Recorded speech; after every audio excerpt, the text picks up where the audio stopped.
baru nunggu. Mana bilangnya bang? Karena kita mau tour. Bioskop. Bukan. Kita mau tour ke the first place to record your music. Namanya in Surakarta. Indonesia. Oh, in Indonesia. I'm so sorry guys. Maaf ya kalau videonya tidak edukatif. Nah ini rame banget guys. Ini waiting roomnya tuh. Ini mereka semua tuh nunggu jam 4 karena kita itu tour guide-nya adanya jam 4. The first room nih, kita di ruangan lini masa.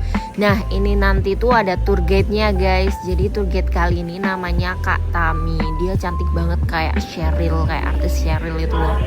Yuk kita dengerin. Sore-sore kita ngomongin sejarah dulu, gak apa-apa ya. Jadi teman-teman, dulu Lokananta itu apa sih? Lokananta dulu adalah pabrik minyak hitam dan juga berunding negara. Adapun tujuan Lokananta didirikan adalah untuk memenuhi kebutuhan materi siaran radio yang ada di Maxim. Jadi teman-teman, ketika pertama kali Lokananta didirikan, Lokananta memang bekerja sama dengan RRI atau Radio Republik Indonesia. Ini adalah stasiun radio milik pemerintah kita. Pusatnya di Jakarta, tapi cabangnya ada di 18 titik yang tersebar di Indonesia. Singkatnya, di tanggal 29 Oktober tahun 56, akhirnya Lokananta itu diresmikan sebagai pabrik piringan hitam. Nah, fungsi dari piringan hitam itu sendiri adalah untuk betul sekali. Ada centekannya ya.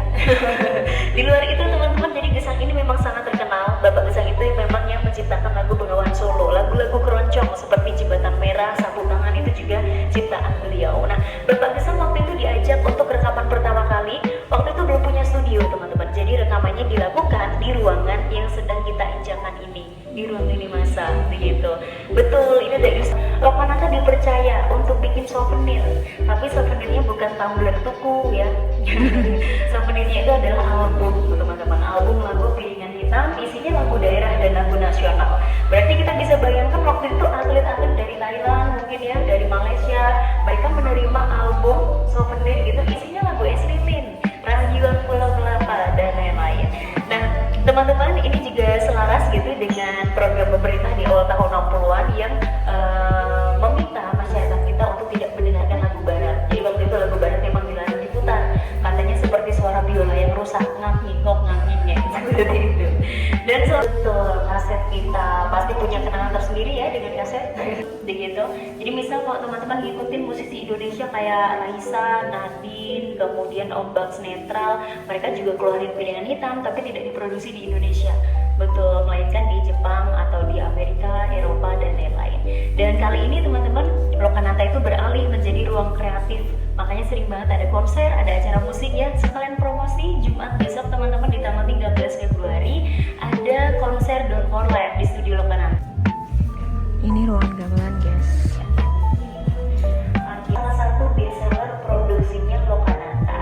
Nah setelah dicari tahu, ternyata nama dari Lokananta itu juga terinspirasi dari nama sebuah perangkat gamelan, namanya Lokononto. Menurut cerita mitologi pewayangan, gamelan Lokononto itu ada di kayangan sana, milik seorang dewa ya, namanya Batara Guru. Dan gamelan itu bisa bunyi sendiri teman-teman, tapi yang ini enggak. Yang ini masih butuh musisi dong gitu untuk memainkannya. Dan uniknya, gamelan ini juga sering dikeluarkan untuk acara rutinnya Lokananta, namanya Lokananta Gamelan Gigs. Jadi biasanya kalau di Lokananta, ini dia ruang arsip kami teman-teman, namanya ruang diskografi ya, berasal dari kata DISK atau DISC begitu. Jadi teman-teman, di dalam sini suasananya dingin ya, karena ini adalah ruangan arsip teman-teman. Dan di dalam sini isinya bukan buku ya, ini juga bukan piringan hitam tentu, ini adalah master teman-teman, atau pitaril master tape begitu ya. Bentuknya seperti ini kira-kira. Iya, jadi isinya adalah gulungan pita ya. Kalau mau difoto boleh teman-teman.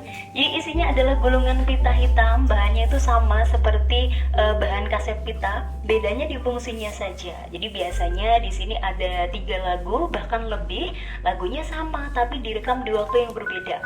Karena uniknya proses rekaman di masa lalu itu one take teman-teman. Jadi misal kakaknya lagi enak-enak nyanyi, nggak sengaja panas gitu ya. Mau nggak mau diselesaikan dulu, baru diulang lagi dari awal begitu. Jadi mungkin saja di sini ada yang mengandung kesalahan teknis teman-teman, entah temponya kurang cepat, kurang lambat, dan lain-lain. Dan di ruangan yang terlihat kecil ini jumlahnya ada banyak teman-teman, kurang lebih ada 5.800-an gulungan pita ya. Mau dihitung satu-satu mungkin? Banyak banget ya. Jadi teman-teman, master-master ini dikumpulkan dari RRI di tiap daerah di Indonesia, ada 18 titik ya. RRI mengirimkan ke Lokananta seperti ini, kemudian oleh Lokananta diolah menjadi piringan hitam. Nah, masternya disimpan oleh Lokananta, kemudian piringan hitamnya itu dikembalikan ke RRI untuk diputar menjadi materi siaran radio gitu. Jadi kalau mau dibayangkan, ini mungkin kayak hadis gitu ya di masa sekarang. Piringan hitam itu mungkin seperti Google Drive ya teman-teman. Tapi dengan versi yang sangat kurang kompak begitu ya di masa lalu ya. Kemudian teman-teman, seiring waktu, tepatnya di tahun 61, Lokananta itu dipisahkan dari RRI. Nah, setelah itu yang rekaman tidak hanya untuk kebutuhan radio saja. Mulai ada musisi misalnya kayak Oslan Hussein tadi, Titi Puspa, ada juga Lili Suryani yang juga rekaman di Lokananta. Karena Lokananta juga menjadi label rekaman teman-teman, dan berbeda sifatnya dengan sekarang ya. Banyak yang indie gitu bisa rekaman sendiri, kalau di masa lalu perlu dihimpun oleh perusahaan rekaman. Seperti itu. Juga bekerja sama dengan salah satu kolektif di Jakarta namanya Irama Nusantara. Alamatnya iramanusantara.org. Jadi teman-teman Inmers ini getol sekali teman-teman mengarsipkan, kita bisa simak bersama. Selamat mendengarkan.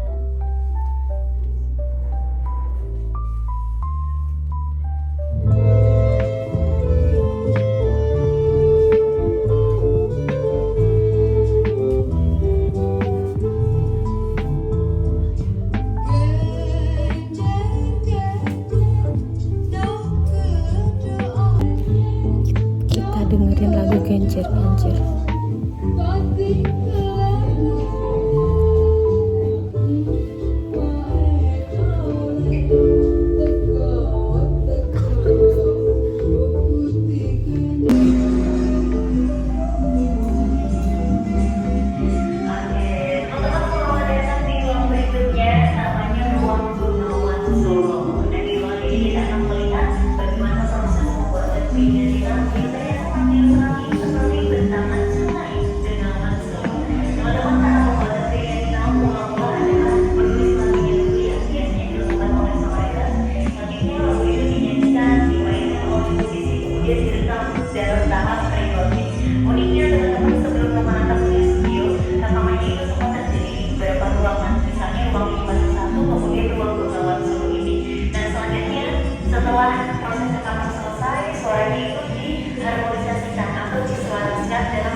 Adalah instrumen musik dengan suara vokalnya agar tidak tumpang tindih, tapi tidak perlu diedit teman-teman. Dengan catatan kalau ada yang males harus diulang lagi ya dari awal. Selanjutnya suara itu disimpan ke dalam master tape, baru kemudian diduplikasi. Nah, duplikasi di kaset kita sudah sangat canggih. Dalam waktu 10 menit menghasilkan 3 keping kaset kita menggunakan alat master duplication. Alat ini secara langsung teman-teman juga bisa lihat di ruang lini masa bagian kedua. Kemudian duplikasi di piringan hitam lebih rumit. Yang pertama, kita perlu buat cetakannya dulu di tahap inbreathing. Jadi di tahap ini kita siapkan cakram besi ataupun plat besi yang kemudian diukir berdasarkan gelombang yang ditambah di proses recording tadi. Setelah itu, cakram besinya diolesi atau dilapisi dengan hampir proses konservasi ataupun perawatan di master tape-nya Lokananta. Jadi teman-teman, master-master yang ada di ruang diskografi itu belum pernah dibuka ya sama sekali. Usianya itu lebih dari 60 tahun teman-teman. Dan baru saja tepat di bulan Oktober lalu, Lokananta dapat bantuan dari Museum Forward, itu semacam hibah dari Eropa untuk mengkonservasi master tape di Lokananta. Dan miris teman-teman, ketika dibuka ternyata banyak yang rusak ya. Kita bisa lihat contohnya di sebelah sini teman-teman. Jadi dari 5.800 gulungan kita, ini adalah 4 sampel dari jenis kerusakan di masternya Lokananta teman-teman. Yang paling ujung ya, itu cukup klasik teman-teman karena rayap gitu. Kayaknya rayap suka banget makan kertas ya. Kemudian di nomor 2, ini karena molor. Jadi ketika diputar teman-teman, yang nomor 2 ini nama penyakitnya Vinegar syndrome, itu mengeluarkan bau asam. sangat menyengat sekali seperti bau cuka dan itu berbahaya. Kemudian yang ketiga, ini karena rapuh, nama penyakitnya sticky set syndrome. Jadi susunan dari vitamin linting itu adalah polyester, bahan yang seperti plastik begitu ya. Betul, jadi ketika diputar tidak keluar suaranya, justru malah rontok satu persatu. Dan yang terakhir, karena Indonesia negara tropis lembab, disebut akhirnya jamuran teman-teman. Jadi bubuk putih ini jamur. Kita di mana bang? Di mana? Itu Kanada. di Kanada guys. Yes, oh my god. Adalah koleksi asli dari piringan hitam, dari piringan hitamnya Lokananta begitu. Jadi memang Lokananta itu memproduksi dua jenis teman-teman ya. Yang pertama piringan hitam dan juga kaset pita. Untuk produksi paling tua piringan hitam itu tahun 50-an, paling muda tahun 70-an. Kalau kasetnya itu paling muda tahun 80-an. Dan memang teman-teman semua piringan hitam dan juga kasetnya ini asli kecuali covernya. Jadi cover ini memang perlu diproduksi ulang ya untuk kebutuhan display pameran seperti itu. Dan kalau kita perhatikan, misal teman-teman suka desainnya Lokananta, beberapa juga banyak yang timeless ya, ada yang minimalis, monokrom dan lain-lain. Kemudian piringan hitamnya juga beragam. Ini juga menandai banyaknya lagu ataupun panjangnya durasi. Bangsa Indonesia dengan ini menyatakan kemerdekaan Indonesia. Hal-hal yang mengenai pemindahan kekuasaan dan lain-lain diselenggarakan dengan cara bersama dan dalam tempo yang sesingkat-singkatnya.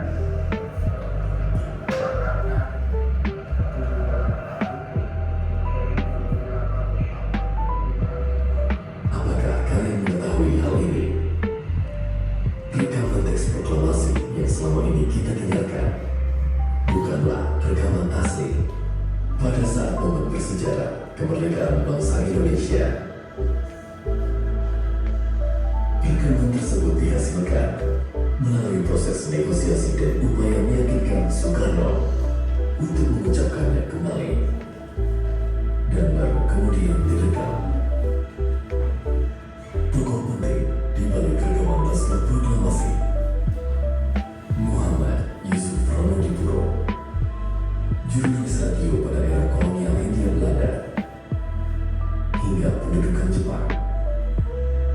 Dengan jasanya, dia berhasil menyebarkan kabar kemerdekaan Indonesia ke mancanegara.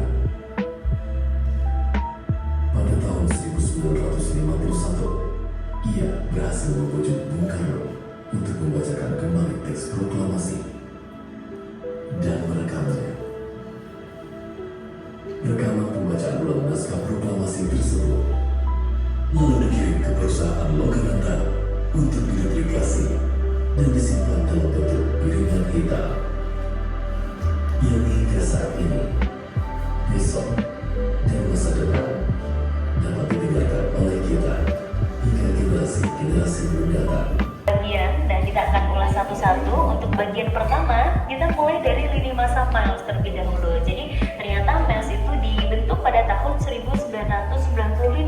Nah, salah satu film yang membuat nama Miles itu melonjak ya adalah Petualangan Sherina yang dirilis di tahun 2000 begitu. Kenapa demikian? Karena di tahun 90-an film-filmnya itu dinilai monoton atau secara tegasnya teman-teman, film-film di tahun 90-an itu adegannya seksis begitu ya. Kemudian banyak juga kreativitas para kreator yang tidak bisa secara bebas begitu, karena di tahun 90-an banyak sensor-sensor. Akhirnya di tahun 2000 ini Petualangan Sherina booming banget. Jadi fenomenanya mirip seperti Jumbo teman-teman.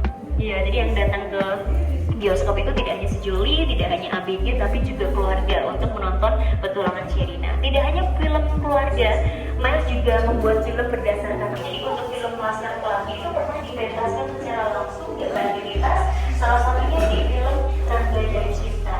Ada yang sudah nonton mungkin ya? Musikal. Jadi kalau biasanya di film-film itu soundtracknya direkam di tempat yang berbeda, tapi kalau yang ini enggak. Jadi dialognya dinyanyikan, kemudian soundtracknya juga dinyanyikan di adegan dan waktu yang bersamaan. Oke, teman-teman silakan masuk dan boleh sambil mengisi ruangan yang kosong ya. Nah, teman-teman di bagian yang kedua ini kita melihat ini adalah turunan dari film teman-teman, yaitu poster, kemudian CD, ada juga kaset, vinyl, buku dan lain sebagainya. Teman-teman, ini adalah beberapa filmnya Mas atau Miles begitu yang cukup unik mungkin di sebelah kiri ya. Tidak ada yang belum pernah mendengar AADC mungkin ya. Jadi teman-teman takutnya di AADC 1 dan 2 Mas itu bermain-main dengan simbol atau bahasa kerennya handphone-nya boleh. Jadi teman-teman kalau di ruangan ini kita akan bermain-main dengan feeling ataupun mood begitu. Kami sediakan 4 headphone ya. Jadi di dalam headphone ini isinya adalah soundtrack.